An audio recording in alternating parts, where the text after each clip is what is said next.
Bismillahirrahmanirrahim. Assalamualaikum warahmatullahi wabarakatuh. Waalaikumsalam warahmatullahi wabarakatuh. Alhamdulillahilladzi arsala rasula bil huda wa dinil haq liyudhhirahu ala dini kulli wa kafa billahi syahida. Asyhadu an la ilaha illallah wa asyhadu anna Muhammadan abduhu wa rasuluh la nabiyya ba'dah. Rabbi shrah sadri wa yassir li amri wahlul 'uqdatam min lisani yafqahu qawli. Rabbi zidna ilman warzuqna fahman birahmatika ya arhamar rahimin. Baik, alhamdulillah, alhamdulillah. Pada kesempatan pagi hari ini berjumpa kembali dengan ibu-ibu dan akhwati sholihah dalam program Ramadan Tausiah Pagi edisi Ramadan 1444 Hijriah. Semoga kita semua yang hadir di forum hari ini mendapatkan barokah dari Allah Subhanahu wa taala dan mendapatkan ilmu yang bermanfaat. Baik, ibu-ibu dan akhwati yang dimuliakan Allah, pada kesempatan pagi hari ini tak lupa kita senantiasa bersyukur kepada Allah Subhanahu wa taala atas limpahan nikmat iman, nikmat Islam dan nikmat kesempatan sehingga kita bisa bermuajahah bertemu kembali dalam kajian Tausiah Pagi. Semoga materi yang akan disampaikan pagi hari ini kita semuanya mendapatkan ilmu yang barokah. Baik, untuk tema pada kesempatan pagi hari ini, Tausiah Pagi, temanya adalah Ramadan, momentum meretas kearifan jiwa yang akan disampaikan oleh Ustazah Leni. Kepada Ustazah Leni, tanpa berpanjang lagi, saya persilahkan dan kepada ibu-ibu dan akhwati yang berkenan hadir di forum hari ini, mari kita simak bersama penuturan dari nasihat-nasihat yang disampaikan oleh Ustazah Leni. Mudah-mudahan kita mendapatkan ilmu yang berkah. Kepada Ustazah Leni, saya persilahkan. Tafadholi. Nggih, matur suwun, jazakallahu khair Ustazah Meti. Baik, kita buka dulu nggih forum pada pagi hari ini. Saya buka dengan Bismillahirrahmanirrahim. Assalamualaikum warahmatullahi wabarakatuh. Waalaikumsalam warahmatullahi wabarakatuh. Alhamdulillahirrabbilalamin. Wassalatu wassalamu ala asrofil anbiya'i wa mursalin Sayyidina Muhammadin wa ala alihi wa sahbihi ajma'in. Amma ba'du. Asyhadu an la ilaha illallah wa asyhadu anna Muhammadur Rasulullah. Rabbi shrah sadri wa yassir li amri wahlul 'uqdatam min lisani yafqahu qawli birahmatika ya arhamar rahimin. Alhamdulillahirabbil alamin. Alhamdulillah pagi hari ini kita bisa menghadiri kajian melalui Zoom di bulan Ramadan yang mudah-mudahan cerah nggih. Salawat dan salam tak lupa kita aturkan kepada junjungan kita Nabi besar Nabi Muhammad SAW. Semoga kita bisa mendapatkan syafaatnya di yaumul akhir. Amin amin ya rabbal alamin. Apa kabar ibu-ibu sholihah yang dirahmati Allah? Alhamdulillah, luar biasa, Allahu Akbar. Alhamdulillah nggih. Baik, tanpa panjang lebar lagi, kita akan mulai pembahasan kita dengan judul meretas kearifan jiwa. Nah, kita mungkin preteli satu-satu nggih. Meretas itu kan berarti semacam memasuki nggih, atau merubah, atau bisa jadi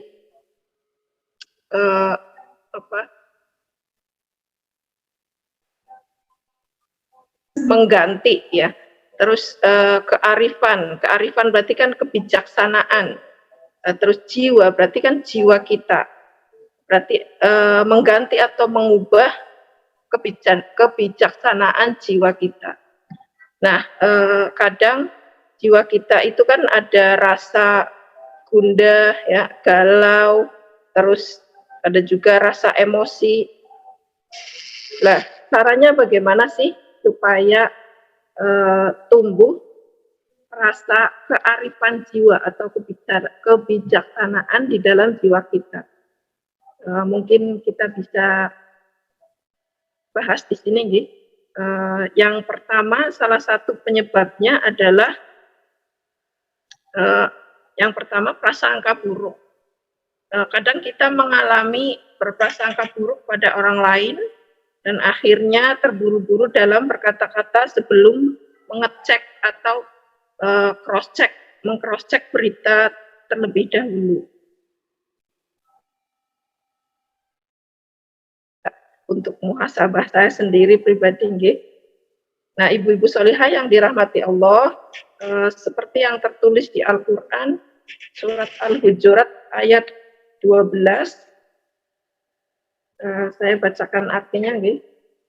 Hai orang-orang yang beriman, jauhilah kebanyakan dari prasangka. Sesungguhnya sebagian prasangka itu adalah dosa dan janganlah kamu mencari-cari kesalahan orang lain dan janganlah sebagian kamu mempergunjingkan sebagian yang lain. Sukakah salah seorang di antara kamu memakan daging saudaranya yang sudah mati? Maka tentulah kamu merasa jijik kepadanya dan bertakwalah kepada Allah. Sungguhnya Allah Maha menerima taubat lagi Maha penyayang. Nah, dalam ayat ini dijelaskan bahwa sebagian prasangka itu dosa. Menjauhi dari banyak prasangka merupakan kehati-hatian. Berarti kita mungkin berproses supaya lebih berhati-hati dalam berprasangka kepada orang lain. Terus dalam hadis Bukhari ya dan Muslim juga disebutkan, jauhilah oleh kalian berprasangka itu karena sesungguhnya prasangka itu adalah sedusta-dusta pembicaraan. Nah, kearifan jiwa itu lahir dari sikap yang terburu-buru dalam mengambil keputusan tanpa terlebih dahulu mengecek kebenaran fakta, kejadian atau peristiwa yang disangka sebelumnya. Kemudian dalam surat Al-Hujurat lagi, ayat 6 juga disebutkan,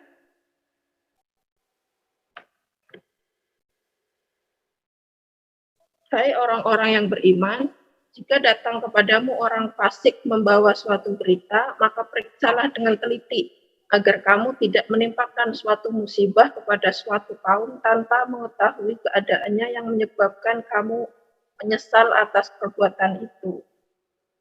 Ya, berarti di sini kita diajarkan supaya kita tidak terburu-buru dalam memutuskan sesuatu tanpa hujah yang jelas.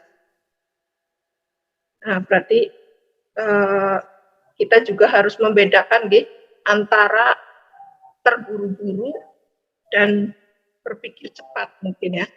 Nah, kalau terburu-buru itu berarti kita mengambil keputusan tanpa berpikir dahulu apa yang akan terjadi setelah itu dan tanpa hujah yang jelas. Tapi kalau berpikir cepat, itu berarti kita harus segera memutuskan sesuatu dengan mendengarkan pendapat dan hujah yang jelas dari orang lain. Nah, itu mungkin dari prasangka yang buruk. Kita harus berproses latihan dalam menghilangkan prasangka buruk kepada orang lain. Dan yang kedua, mungkin kita harus kita harus memahami sudut pandang dari orang lain. Nah, kadang kita menghadapi sesuatu yang membutuhkan kita untuk melihat bagaimana sudut pandang orang lain tentang suatu kejadian. Dan kita juga harus mendengarkan orang lain atau mungkin kita sering kita sebut sebagai egois gitu, dan kita sering mengalami hal-hal seperti itu pasti dalam kehidupan kita, ketika ada seseorang sedang bicara misalnya, terus kita menyela, padahal kalau kita mau mendengarkan pendapat dari orang lain, barangkali kita akan mendapatkan pemahaman yang baru yang belum kita ketahui. Nah, seperti yang terjadi pada Umar bin Khattab pada waktu Rasulullah wafat. Pada saat itu Umar sangat marah kepada orang-orang yang mengatakan bahwa Rasulullah telah wafat.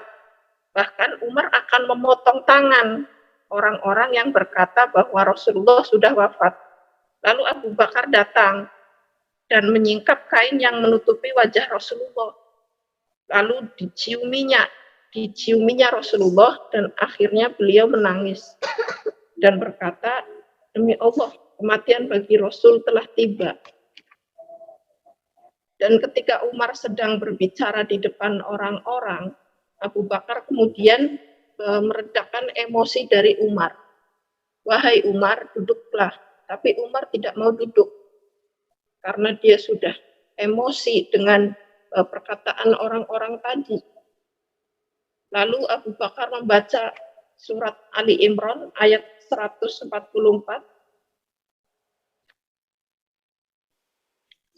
Muhammad itu tidak lain hanyalah seorang rasul.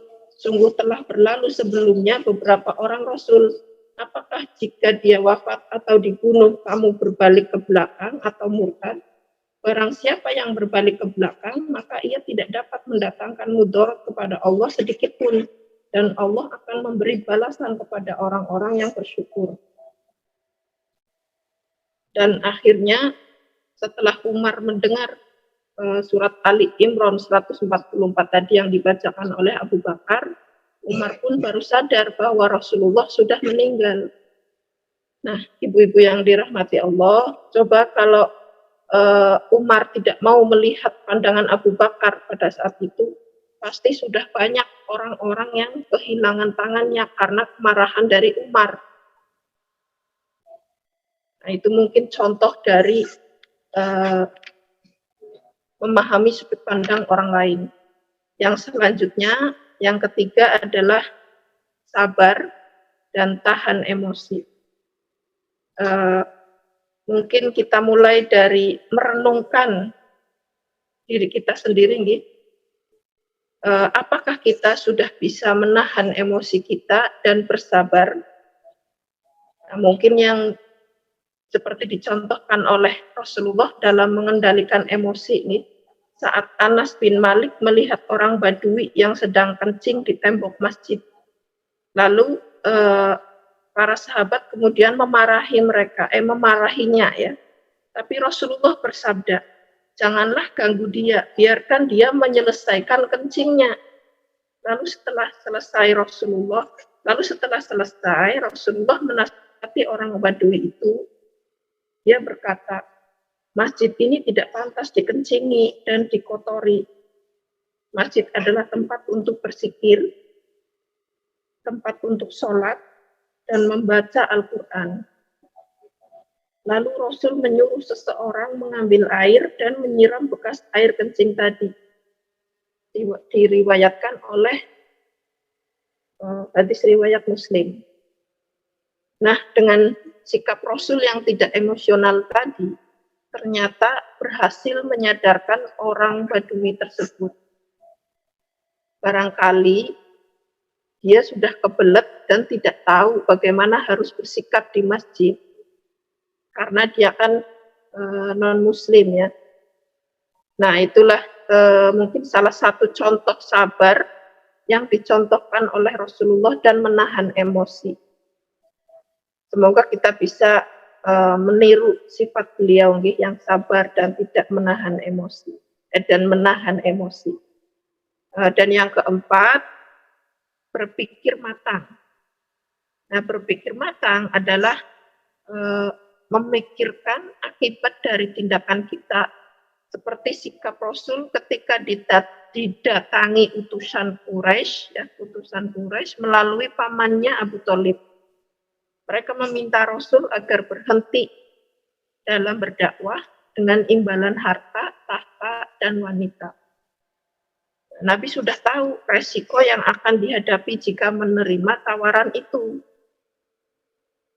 Maka Islam akan berhenti, risalah pun tidak akan sampai ke dunia, dan masyarakat akan tetap jahiliyah. Nabi pun tahu jika permintaan itu ditolak, maka Islam mungkin akan menang dan beliau juga akan binasa. Nah, di sini Rasul dituntut berpikir matang dan akhirnya beliau bersabda, seandainya Allah meletakkan bulan di tangan kiriku dan matahari di tangan kananku agar aku meninggalkan dakwah ini, maka aku tidak akan melakukan itu walaupun aku harus binasa. Nah, ibu-ibu yang dirahmati Allah, di sini terlihat bahwa Rasulullah sangat berbobot kata-katanya dan jelas tergambar tentang kematangan berpikirnya. Nah, yang selanjutnya, yang kelima adalah introspeksi diri. Supaya kita bisa menumbuhkan kearifan jiwa, maka yang selanjutnya ini adalah introspeksi diri. Nah, ketika kita mengalami masalah, ya, baik dengan keluarga, teman, atau tetangga, kadang kita merasa sudah paling benar, padahal belum tentu. Disinilah pentingnya kita dalam introspeksi supaya kita bisa lebih baik ke depannya. Seperti yang dicontohkan Rasul lagi dalam perang Badar Kubro oleh Rasulullah.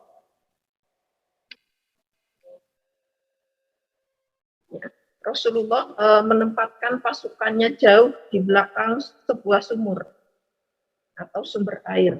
Dan melihat hal ini, Hubab bin Al-Munsir bertanya, wahai Rasulullah, apakah ini wahyu atau sekedar pendapatmu? Lantas beliau pun menjawab, ini hanyalah pendapatku.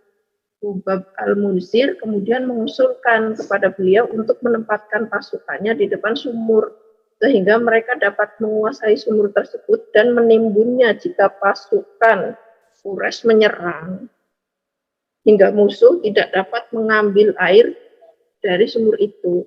Rasulullah SAW lantas mengubah pendapatnya dengan pendapat Hubab tersebut. Nah, di sini kita belajar tentang seorang Rasulullah saja mau mengubah pendapatnya demi kemaslahatan bersama. Kenapa kadang kita tidak mau mengubah pendapat dan lebih mementingkan pendapat kita daripada orang lain? Mungkin kita bisa latihan di sini nih. Nah, yang keenam, bersikap keras dalam keyakinan, kemudian lembut dalam bersikap. Nah, coba kita bisa amati air, ibu-ibu. Nah, kelembutan air itu mengandung kedahsyatan yang luar biasa. Dia bisa menghancurkan rumah-rumah yang kokoh sekalipun, yaitu dengan banjir. Ya, batu karang pun bisa terkikis karena air, tapi ikan-ikan juga bisa hidup di dalam air. Dan kapal-kapal pun bisa berlayar di atasnya. Itu kan berarti menandakan bahwa air itu lembut tapi dahsyat. Nah, Nabi pun bersikap lembut saat dikasari dan akhirnya itu pun yang membuat orang-orang kemudian beriman. Para sahabat pun ketika itu hatinya kan berbeda-beda. Mereka punya hati yang berbeda-beda. Ada yang keras, ada yang lembut, ada yang kasar. Gitu. Tapi Rasulullah berhasil menyatukan hati yang berbeda-beda dari para sahabat. Sampai-sampai Allah memuji Rasulullah dalam firman-Nya dalam surat Ali Imran 159. Maka disebabkan rahmat dari Allah lah kamu berlaku lemah lembut terhadap mereka. Sekiranya kamu bersikap keras lagi berhati kasar, tentulah mereka menjauhkan diri dari sekelilingmu. Karena itu maafkanlah mereka, mohonkanlah ampun bagi mereka dan bermusyawarahlah dengan mereka dalam urusan itu. Kemudian apabila kamu telah membulatkan tekad, maka bertakwalah kepada Allah, sesungguhnya Allah menyukai orang-orang yang bertawakal kepadanya. Surat Ali Imran 159. Nah, berarti kita patut merenungi pengalaman dari Rasulullah tersebut.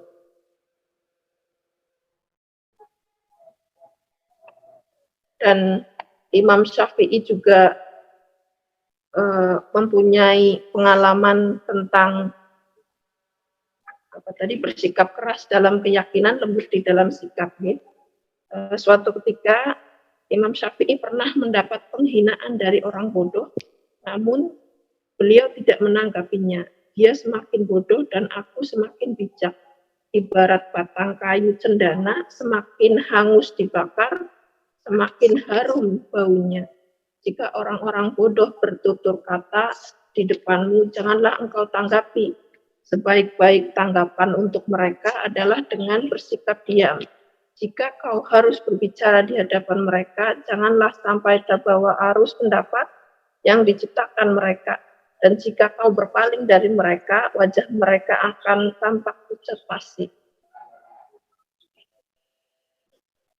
Nah, inilah yang dicontohkan oleh pengalaman Imam Syafi'i tersebut. Mungkin kita bisa merenungi dari pengalaman Imam Syafi'i tersebut, nggih ibu-ibu.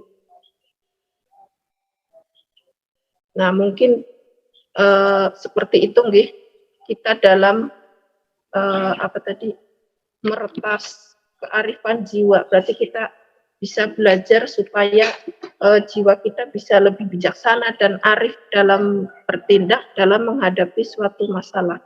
Tadi yang pertama mungkin kita harus menghindari prasangka buruk.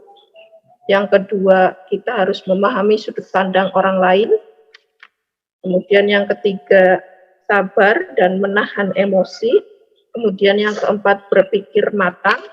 Dan yang kelima, introspeksi diri. Kemudian yang keenam, bersikap keras dalam keyakinan, tapi lembut dalam bersikap.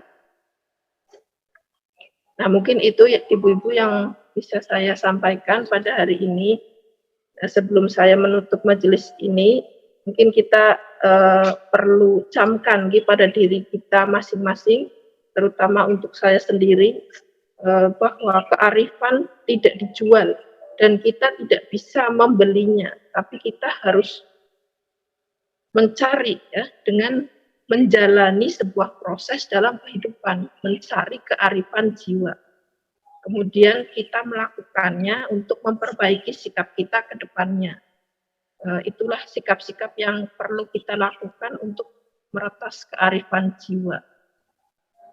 Demikian yang bisa saya sampaikan. Semoga dengan mengetahui hal-hal tadi yang kita bahas barusan, kita bisa bareng-bareng untuk menjadi pribadi yang lebih baik lagi.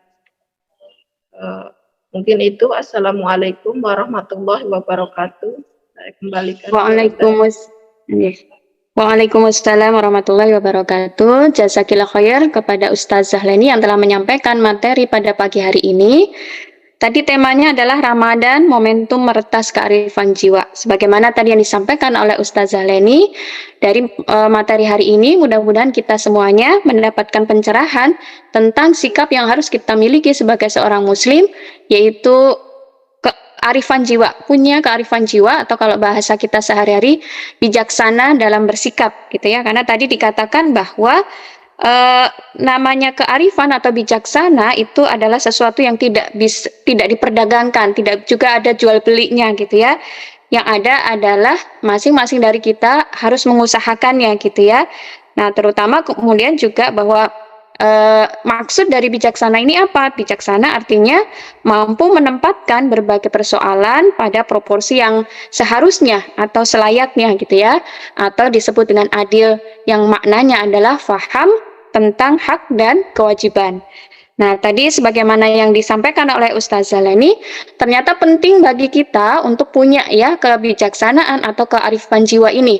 Kenapa? Karena kita hidup di dunia terbatas dan kadangkala keputusan-keputusan yang kita ambil pada hari ini itu akan berpengaruh di masa depan, dan tentunya masa depan yang paling mengerikan gitu ya adalah ketika nasib di akhirat kita dengan segala apa yang sudah kita lakukan ini ternyata gitu ya catatannya bukan amal kebaikan tetapi amal keburukan gitu. Nah, tadi disampaikan ada 6 tips ya supaya kita menjadi pribadi yang bijaksana atau punya kearifan gitu ya dalam bersikap gitu. Yang pertama adalah menjauhi prasangka. Berarti kita tidak bisa mengandalkan asumsi pada saat kita mau bersikap atau memutuskan sesuatu. Nah, ini berarti harus paham ya terhadap faktanya, detail, sehingga kita bisa bersikap dengan adil.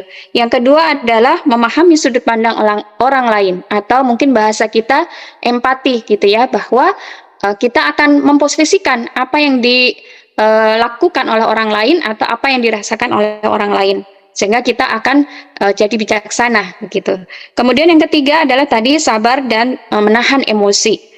Keempat, berpikir matang yang dengannya kita paham ya terkait dengan konsekuensi dari tindakan yang kita lakukan.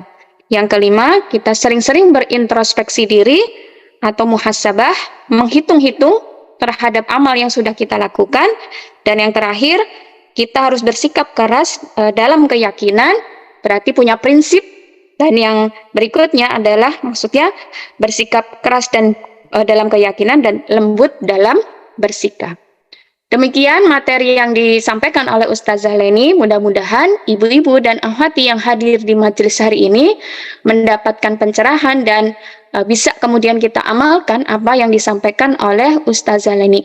Mudah-mudahan momen Ramadan ini membentuk ya kita sebagai pribadi yang bijaksana, yang mempunyai kearifan jiwa gitu ya, yang dengannya kita berharap Ramadan kali ini menjadi Ramadan terbaik, sehingga sikap-sikap yang kita lakukan atau tindakan-tindakan yang kita putuskan ini benar-benar bisa dipertanggungjawabkan, dan kita berharap apa yang kita lakukan itu adalah ladang atau tabungan amal kebaikan menuju surganya Allah Subhanahu wa taala. Baik, saya sampaikan jazakillah khair kepada Ustazah Leni yang telah menyampaikan tausiah pada pagi hari ini, dan tak lupa saya sampaikan juga jazakunallah khair kafir kepada ibu-ibu yang telah menghadiri majelis hari ini. Semoga kita mendapatkan barokah dari Allah Subhanahu wa taala dan ilmu yang bermanfaat. Kita akhiri kajian tausiah pagi hari ini dengan membaca hamdalah, istighfar, dan doa kafaratul majelis. Alhamdulillahirabbil alamin, astaghfirullahalazim, astaghfirullahalazim, astaghfirullahalazim. Subhanaka Allahumma wa bihamdika asyhadu an la ilaha illa anta astaghfiruka wa atubu ilaik. Alhaqqu min rabbik fala takunanna minal mumtarin. Assalamualaikum warahmatullahi wabarakatuh.